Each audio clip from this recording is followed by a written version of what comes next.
Lucas Mathysse versus Danny Garcia is a fight that we all need to be very, very careful on what our prediction is. I mean, that doesn't mean that we have to be right. After all, they're just predictions and we all get some right and some wrong. But this fight in particular, you really have to watch your mouth. Why do I say that? Because a lot of people, I've been sitting back, particularly on this fight, and a lot of people are running their mouth.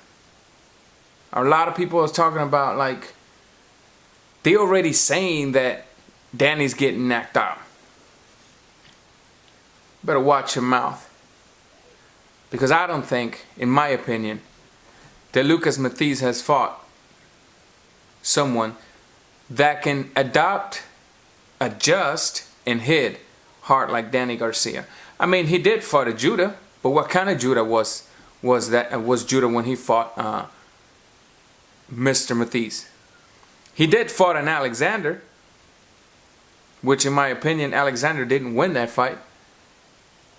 But Alexander's not really a devastating hitter. After all, Danny Garcia, in my opinion, has been fighting the better competition.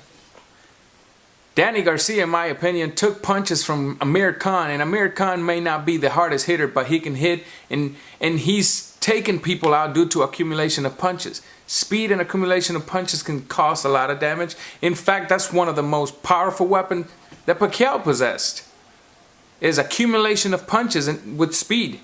Eventually, the damage was too much. We better watch our mouth when we predict this fight. I like both guys. I really do. In my opinion, I've already told you, in my opinion, Lucas Mathysse is still an undefeated fighter. I didn't see him lose to Judah. I didn't see him lose to Alexander. And in my opinion, Danny Garcia has always been underestimated. When he fought Morales for the first time, Morales, too good, too experienced, very tough, supposed to get him out of there. Boom. When he fought Kendall Holds was supposed to destroy him or give him a good fight. He took Kendall Holt out. When he fought Morales for the second time, we kind of figured he was going to win, and he did. He gave you guys a knockout. When he fought Amir Khan, he was supposed to lose to Amir Khan, and he knocked Amir Khan out. Yes, sir. It's just sometimes we have to watch what we say about these fighters. Some of them have been battle tested. Some of them have not. What I don't understand is, why is it that Danny Garcia, being the champion in that division, is not really number one in the division? Why is his opponent, who hasn't won anything in that division as far as title goes, the number one guy in Ring Magazine, in the cover of Ring Magazine? Oh, I think I just came up with the answer. The thing is, Ring Magazine is owned by the same people that promote Lucas Mathysse. So they're doing a good job of promoting him and selling him to you. Don't get me wrong, I like Mathysse, and he gives you what you all like, which is devastating knockouts. And I love it myself. I love boxing. I love knockouts. I love unanimous decisions. I hate wrong unanimous decisions. I just can't stand to see a fighter get robbed. But again, I repeat it and I keep it. Let's watch our mouth. Let's, when you look at Lucas Mathysse, a lot of people saying Lucas Mathysse is not that. It's not technical, which I completely disagree. He's not very technical, but he is not a technical fighter. Except that his technique is more crude, more rugged.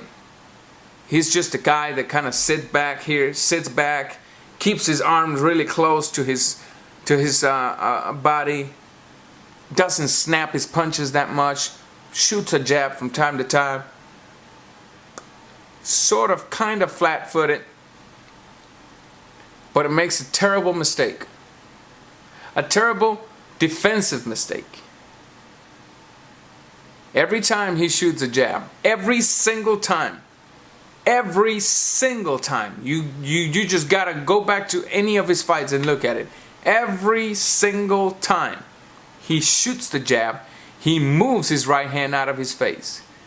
Terrible mistake against Danny Swift Garcia, who has not only a very powerful left hand, but he can time you with it and take you out with it. And the left hand, is the perfect weapon for that mistake Mathysse makes. Mathysse, all he's got to do is shoot that jab. As soon as he moves that right hand, Danny, all he's got to do is catch that jab here, clock him. How many of those can Mathysse take? I don't know, man. We'll have to wait. I guess the question is, who's going to be knocked out first? Or will there really be a knockout?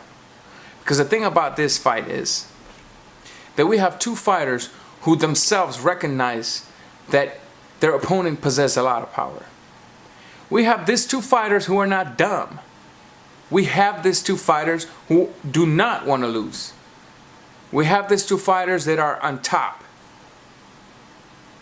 Will we get one of those fights where the respect towards each other is so great that we may not get the knockout some of you want to see, or the action-packed fight some of you want to see? That's a question that remains to be seen. For now, if I had to choose a side, I might be wrong. And I'm going to play my cards really careful. But I'm going to say Danny Swift Garcia wins this fight. Drop your comments. Let me know what you think. I'm out.